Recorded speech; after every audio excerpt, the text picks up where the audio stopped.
پاکستان کو یہ ذمہ داری قبول کرنی چاہیے اور دہشت گردی کے نیٹ ورک کو ڈسمینٹل کرنا چاہیے. میں چند ایک نکات آپ کے سامنے اور رکھنا چاہتا ہوں اس دستاویز کے حوالے سے جو ہر کسی کو ضرور پڑھنی چاہیے تاکہ آپ کو معلوم ہو کہ ہندوستان کی طرف سے جو ایویڈنس سبمٹ کیے گئے ہیں ان کی حیثیت کیا ہے, اور یہ پرناب مکھرجی ہوں یا منموہن سنگھ ہوں اور ہمارے اندر بھی جو چند لوگ ہیں جاری لکھ رہے ہیں کہ پاکستان کو کوآپریٹ کرنا چاہیے, اگر ان کی بنیاد اس دستاویز پہ ہے جو ہم پڑھ رہے ہیں تو پھر میرے خیال میں ہندوستان کا کیس نہ ہونے کے برابر ہے. میں نے ابھی گرنیڈز کا ذکر کیا تھا, ایک تو ایگ گرنیڈز ہیں, پاکستان کے اندر ایسے گرنیڈز نہیں بنتے, یہ رشین ساخت کے ہیں یا جرمن ساخت کے ہیں. دوسرا یہ بھی ہے کہ دستاویز کے اندر لکھا گیا ہے کہ جو گرنیڈ استعمال ہوئے ہیں, الزام ان کا یہ ہے,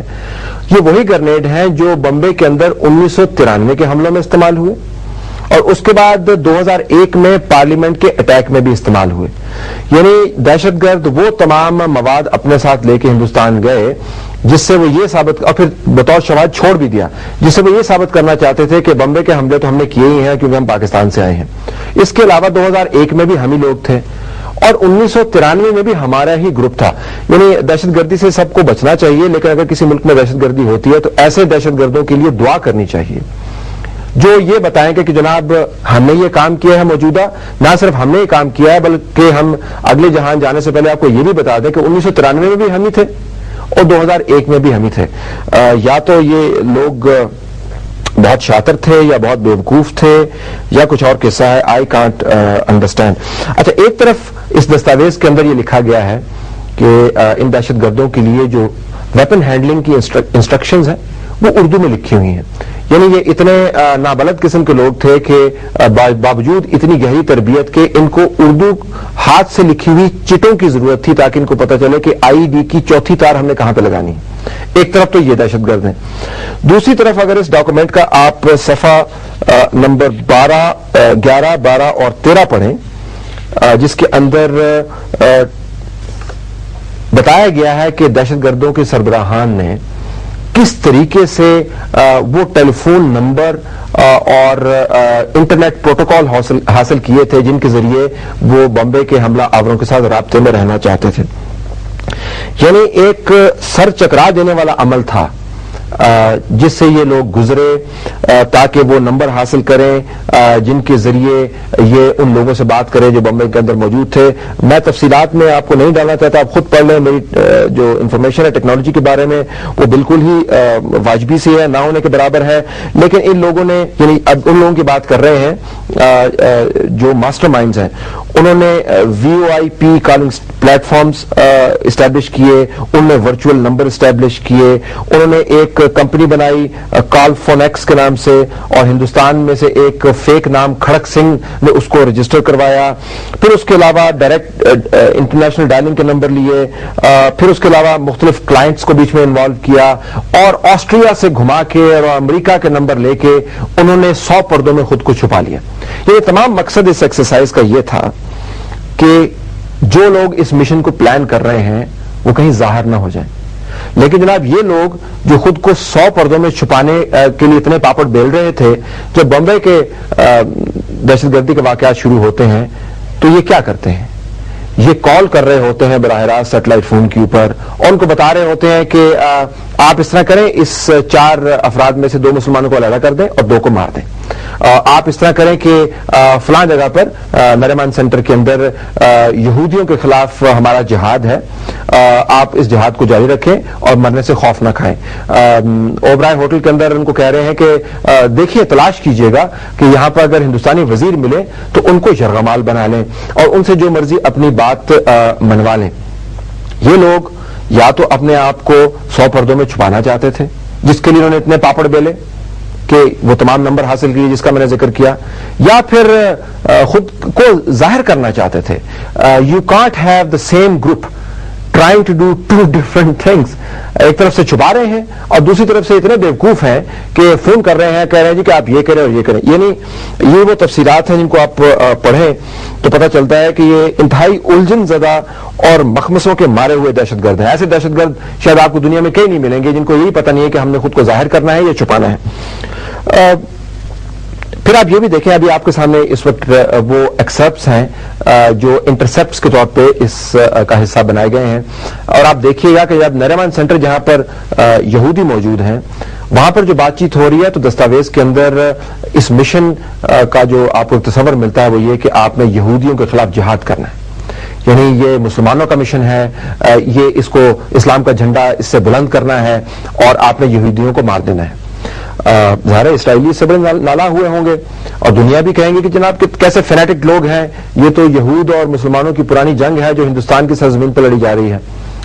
تاج ہوٹل کے اندر اگر آپ جائیں تو وہاں پر بتایا جا رہا ہے کہ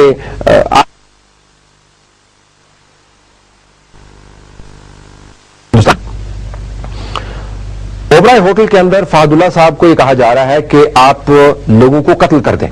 اور جس کے اوپر فہد اللہ جو آپ کے سامنے ایکسپٹ اس وقت موجود ہے یہ بتاتا ہے کہ میرے پاس 3 غیر ملکی ہیں جن میں سے ایک چینی بھی شامل ہے، تو اس کو وہاں سے جواب آتا ہے کہ آپ اس کو قتل کر دیں، تو فہد اللہ پھر ان تینوں کو مار دیتا ہے اور ان کی آوازیں اور چیخ و پکار جو ہے وہ ٹیلی فون کے ذریعے زرار اور کیفا کو سنواتا بھی ہے۔ زرار اور کیفا پاکستان کے اندر بیٹھے ہوئے ہیں، یعنی یہ وہ لوگ ہیں جو خود کو چھپانا چاہتے تھے، 100 پردوں میں رکھنا چاہتے تھے، اب وہ اتنے کھلے عام بات کر رہے ہیں۔ دلچسپ پہلو ویسے یہ ہے کہ اگر آپ اس ڈاکومنٹ کے اندر وہ نام پڑھیں جس کے اندر غیر ملکی مقتولین کی لسٹ جو دی گئی ہے اس کے اندر کوئی چینی نام نہیں ہے، there is no Chinese national that has been killed۔ تو پتہ نہیں فہد اللہ جو ہے ان کو کس طرح پتہ چل گیا تھا یہ چائنیز ہے، اور جب انہوں نے مار بھی دیا ان کو تو پھر وہ چینی ڈیڈ باڈی کدھر ہے جس کا 26 میں نام نہیں ہے؟ ہر نیشنلٹی وہاں پر موجود ہے لیکن چائنیز اس کے اندر موجود نہیں ہے۔ Now I come to the most amazing part of this document۔ اور بھی بہت سارے ہیں لیکن یہ لسٹ آپ دیکھ رہے ہوں گے تمام لوگوں کی جو اس میں فارنرز ہمارے امریکہ کے ہیں، آسٹریلین ہیں، کینیڈینز ہیں، جاپنیز ہیں، فرینچ ہیں، جرمن ہیں، ملیشین ہیں، اسرائیلیز ہیں، میکسیکن ہیں، اٹالین ہیں، نیدرلینڈز کے ہیں، سنگاپورین ہیں، تھائی لینڈ ہے، یو کے ہے، موریشیس ہے۔ Unfortunately no Chinese, unfortunately in the sense کہ دہشت گرد اگر چائنا اور پاکستان کے تعلقات خراب کرنا چاہتے تھے اور چائنا کو بھی اس میں گھسیٹنا چاہتے تھے، ان کے مقاصد پورے نہیں ہیں فارچونیٹلی فار دا چائنیز۔ ذرا لسٹ دیکھیے گا جی کہ جو ان دہشت گردوں نے اپنے ساتھ رکھی۔ پہلے تو میں لسٹ آف آئٹمس جو ہے وہ آپ کے سامنے رکھنا چاہوں گا۔ پکل یعنی اچار ہے، ماچس ہے، ڈٹرجنٹ پاؤڈر ہے، ٹیشو پیپرز ہیں، آٹا ہے، ماؤنٹن ڈیو کی بوٹل ہے، میڈیکم ڈینٹل کریم ہے، ٹچ می شیونگ کریم ہے، یاماہا انجن کور جس کا میں نے ذکر کیا، برمودا شارٹس ہیں، ٹاولز ہیں، جیکٹس ہیں، ملک پاؤڈر پیکٹ ہے نسلے کا بنا ہوا۔ یعنی کمال بات ہے کہ یہ لوگ پتہ نہیں اچار کیوں ساتھ لے کے جا رہے تھے، لیکن یہ لوگ جو ہیں یہ اتنے بڑے مشن پہ جا رہے ہیں، جس کسی نے بھی ان مشنز کے بارے میں پڑھا ہے یا ہالی ووڈ کی موویز دیکھی ہیں آپ نے ایک چیز نوٹ کی ہوگی، it's all about travelling light. آپ دہشت گردی کے مشن پر اس طرح نہیں جاتے جس طرح آپ پکنک منانے جا رہے ہیں، آپ خشک دودھ نہیں ساتھ لے کے جاتے، آپ اچار ساتھ نہیں لے کے جاتے، تو پھر کیا لے کے جاتے ہیں؟ اس کے لیے ایک ٹرم استعمال ہوتی ہے REM اور RME، ریڈی ٹو ایٹ میل۔ دال، چنے اور میٹھا گھول کے ایک پیکٹ بنا دیتے ہیں جس کے اوپر آپ 7-7 8-8 دن گزارا کر سکتے ہیں۔ لیکن یہ کمال دہشت گرد ہیں جناب جو اپنے ساتھ لائٹر کی جگہ ماچس لے کے جا رہے ہیں، خشک دودھ لے کے جا رہے ہیں، شیونگ کریم لے کے جا رہے ہیں لیکن ریزر نہیں لے کے جا رہے، ٹوتھ پیسٹ لے کے جا رہے ہیں لیکن ٹوتھ برش نہیں لے کے جا رہے۔ It is just unbelievable. But now I bring you to the most important part. ذرا اگر کیمرہ اس تصویر کے اوپر فوکس کرے جس کے اندر ہندوستان نے انیکسچر 2 ہے اور آپ کو 2 تصاویر نظر آئیں گی، نیچے لکھا ہوا ہے detergent powder made in Pakistan, اوپر لکھا ہوا ہے پاکستان میڈ پکل، یعنی ایک ڈبہ جو ہے اس میں پاکستان کے اندر بنایا ہوا اچار ہے اور دوسرا ڈبہ جو ہے اس کے اندر پاکستان کے اندر بنا ہوا ڈٹرجنٹ ہے۔ آپ ان تصاویر کو غور سے دیکھ لیجئے، ہم آپ کو یہ ڈبے دکھا رہے ہیں۔ ڈبہ جو اس وقت آپ کو نظر آ رہا ہے یہ وہ ڈبہ ہے جو آپ اس تصویر میں دیکھ چکے ہیں جو ہندوستان نے انیکسچر میں آپ کو ہمیں سبمٹ کی ہے as part of a dossier. ہم چاہیں گے کہ دونوں تصویروں کو بار بار آپ فلپ کریں تاکہ موازنہ رہے یا دونوں کو ایک ہی وقت میں آپ اسکرین کے اوپر رکھیں۔ ہندوستان کا کہنا ہے کہ یہ وہ ڈٹرجنٹ ہے جو پاکستان کے اندر بنتا ہے، اگر آپ اس کو الٹائیں تو یہ وہ ڈٹرجنٹ ہے جو پاکستان کے اندر بنتا ہے، لیکن جو اچار کی بوتل اگر آپ دیکھیں جو ہندوستان جو کہ ڈوزیئر میں آئی تو اصل میں